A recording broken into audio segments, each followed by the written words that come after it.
Hi friends, welcome back. तो friends, अभी का वीडियो है ब्रह्मोस मिसाइल से कम नहीं है जयशंकर का ये बयान, किया जबरदस्त धमाका, $45 ट्रिलियन है। ये क्या है, ये तो वीडियो देख के पता चलेगा। तो चलो वीडियो शुरू करते हैं। वीडियो शुरू करने से पहले अगर आप चैनल पर नए हो और आपने अभी तक सब्सक्राइब नहीं किया है तो जल्दी से पहले सब्सक्राइब के बटन बेल आइकन को क्लिक कर लो ताकि आपको हमारे सारे न्यू वीडियोस के नोटिफिकेशन मिल जाए जैसे हम अपलोड करें। अगर आपको वीडियो पसंद है प्लीज लाइक एंड शेयर। चलिए शुरू करते हैं। देखो भैया क्या भारतीय विदेश नीति की आज दुनिया भर में जमकर तारीफ हो रही है। रूस यूक्रेन युद्ध के दौरान भारत ने जो समझदारी दिखाई उससे पूरी दुनिया सबक ले रही है। भारत के इस मजबूत रुख को दुनिया के सामने रखने का सबसे बड़ा श्रेय विदेश मंत्री एस जयशंकर को जाता है, जिन्होंने हाल ही में दिए गए अपने बयानों से पूरे भारत को अपना फैन बना लिया है। अब इसी बीच विदेश मंत्री एस जयशंकर का एक पुराना वीडियो वायरल हो रहा है। इस वीडियो को देखकर सब हैरान हैं। ये वीडियो अक्टूबर 2019 में हुए एक कार्यक्रम का है। इस कार्यक्रम में विदेश मंत्री एस जयशंकर ने अंग्रेजों के साथ बैठकर उनकी जमकर धुलाई की। जयशंकर ने अंग्रेजों को उनके लूटपाट का इतिहास भी याद दिला दिया। जयशंकर ने बड़ी ही बेबाकी से कहा कि पश्चिमी देश डकैत की तरह 18वीं शताब्दी के मध्य में भारत आए, जिसके बाद उन्होंने लगभग 190 सालों तक भारत पर राज किया। इस दौरान उन्होंने भारत में जमकर लूटपाट की। एस जयशंकर ने यह बात बोलते हुए एक आर्थिक अध्ययन का जिक्र भी किया। विदेश मंत्री एस जयशंकर ने कहा कि इस आर्थिक अध्ययन के जरिए यह अनुमान लगाने की कोशिश की गई कि ब्रिटिश भारत से कितना पैसा बाहर लेकर गए। उन्होंने बताया कि यह पाया गया है कि ब्रिटिश भारत से लगभग $45 ट्रिलियन अपने साथ ले गए थे। आज आपको विदेश मंत्री एस जयशंकर का यह बयान सुनना चाहिए। India actually had 2 centuries of humiliation with the West, because the West kind of in its predatory form came into India in the mid 18th century and continued almost exactly for 190 years after that. And it was interesting, I think a year ago there was actually a very serious economic study which tried to estimate how much the British took out of India in value terms. And a very calculated math ended up, put a number of $45 trillion at today's value. So that should give you a sense of really what happened in those 200 years.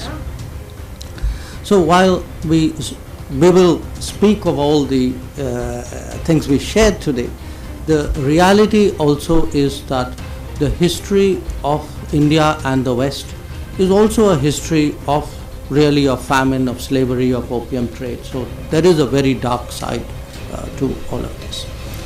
तो friends, that was fantastic, पर पुरानी थी। पर देखो कितनी unfortunate बात है कि उस टाइम जब 2019 में आई थी तब ऐसा धमाका मचना चाहिए था। इनकी वीडियोस जो है इस टाइप से सोशल मीडिया में जो है वायरल होनी चाहिए थी, पर तब नहीं हुई, अब हो रही है। तो अनफॉर्चुनेट है, पर एटलीस्ट हुई। तो मैं तो ये कह रही हूँ कि उन्होंने क्या क्या बातें की। तो बेस्ट था कि इन्होंने ब्रिटिशर्स के साथ जो है वो सब बैठे होंगे, उनके सामने ये सब बात की है ताकि उनको अवेयरनेस रहे, भैया इसको भूलो मत कि तुमने पास्ट में हिस्ट्री में किया क्या है और कितना पैसा तुमने इस कंट्री से लूटा है। तभी वो ये कंट्री की कंडीशन इस टाइप की है, नहीं तो अभी तक कितनी टॉप मोस्ट होती, नंबर 1 कंट्री होती है हमारी। तो बहुत अच्छा इन्होंने बोला है। पर इसमें जब वो लास्ट में बोल रहे थे कि जो ये है वो टाइम पीरियड था, उस टाइम वो इन्होंने कहा कि it was a dark period, और उसमें वो कह रहे थे ओपियम, स्लेवरी और एक और कुछ बोला था उन्होंने। अब ओपियम का नहीं समझ में आया, इंडिया में ओपियम का भी कुछ। तो उन्होंने उन्होंने 2 बातें कही थी कि जैसे ब्रिटिश ने स्लेवरी शुरू की थी टू सम डिग्री, आप कह सकते हैं स्लेवरी जो है यूएस में, यूनाइटेड स्टेट्स भी कॉलोनी था ब्रिटिश की, तो वहां स्लेवरी थी। और उसके बाद उन्होंने चाइना का रेफरेंस दिया था जहाँ ओपियम से हराया था चाइना। ओह अच्छा, मुझे लगा इंडिया से रिलेटेड। उन्होंने हर जगह का बताया था कि आपने सिर्फ इंडिया में ही नहीं किया था, आपने जो स्लेवरी क्रिएट की है वो देख लो, और साथ में चाइना में जो ओपियम का उनको एडिक्शन दिया था वो देख लो। और नॉर्मली जो है जितने भी पढ़े लिखे लोग हैं उनको ये ऑलरेडी पता है, क्योंकि आप हिस्ट्री बुक्स में बाद में जाते तो इतना मेंशन जरूर होता है कि जीडीपी इंडिया का उस वक्त इतना था, और आज के समय जब वो छोड़ के गए तो क्या जीडीपी था, उसके कंपेयर के हिसाब से इतने $1 ट्रिलियन आज के समय पे पैसा होगा। वो मैंने कई जगह पढ़ा हुआ है, अब बाद में पढ़ा मुझे याद नहीं है, बट इतना मुझे स्कूल में तो नहीं पढ़ा, मैंने तो मुझे पता नहीं, बाद में ये आर्टिकल्स आए, बहुत कुछ मीडिया में इतना क्लियर किया गया था कि आप वो देखिए उनके आने से पहले जीडीपी कितना था, उनके जाने के बाद जीडीपी कितना था, उसमें चेंजेस को आप कैलकुलेट करिए, आज के हिसाब से टाइम वैल्यू ऑफ मनी निकालिए तो आपको लिख जाएगा जैसे वो बता रहे हैं कि इतने 42 ट्रिलियन आज के समय $5 ट्रिलियन। हाँ, तो मतलब उतने की इकॉनमी भी नहीं है लोगों की, राइट, उतने की बेयरली 20 तक आ रही है यूएस की, चाइना की, तो मतलब आप समझ सकते हैं कि पूरी एक साल के जीडीपी मिला मुलू के, मगर 200 साल में उन्होंने इतना किया था। और इसीलिए एग्रेसर कहते हैं क्योंकि उनका पर्पस यही था कि जितना हो सकता है आप ले जाओ। और उसकी वजह से इंडिया जो है पूरा गरीब देश हो गया कि अभी तक 70 साल के बाद भी अभी इंडिया डेवलप्ड नहीं बना, तो सोचिए कितना डैमेज किया होगा, कितना मतलब ले गए। सोने की चिड़िया थी वो ठीक है, उसके बाद इन्वेडर्स आए, मुस्लिम इन्वेडर्स आए, उन्होंने पहले बैंकरप्ट किया, फिर कुछ रह गए यहाँ पे, उन्होंने कोशिश की कुछ हद तक ठीक करने मेरे ख्याल से तो कोशिश करने की जगह उन्होंने अपनी वहां पे राज करके अपने मतलब कंफर्ट और अयाशियां में लगाया, मगर ये उसमें ये था क्योंकि वो वहीं रह रहे थे, कहीं भेज नहीं सकते, पर खुद वो सारा लूट के खुद पे ही खर्च कर लिया। उसके बाद जो भी बचाया ऐश की जो भी किया, उसके बाद जो ब्रिटिश आए वो पूरा ही पूरा वो तो सबसे कंगला कर दिया, मतलब हालत इतनी बुरी हो चुकी थी, कंगले हो गए। और उसके बाद जो है 70 साल तक अभी भी आप डेवलप्ड कंट्री नहीं बने हैं, तो सोचिए कितना नीचे लेके गए थे।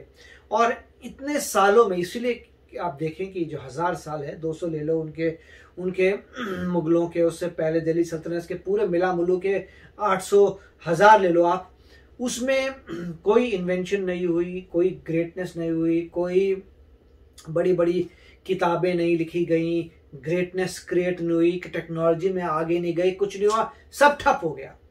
क्यों? क्योंकि अगर आपके ऊपर कोई एग्रेसर रूल कर रहा है तो एनर्जी पूरी जा रही है अपने आप को छुड़ाने में, और जो आया था उसकी बुरी हैबिट्स थी। अगर आप देखिए स्टडी करिए, मैं नहीं बोलूंगा कि बुरी है, पान मसाला भी बुरी हैबिट है, पान खाना बुरी हैबिट है, वैसे कितनी सारी बुरी हैबिट्स इन्हीं चीजों से आई हैं। और उसके बाद जो है इंडिया के ओरिजिनल जो था कल्चर, उसमें कुछ नहीं था, उसके बाद बहुत कुछ आया है।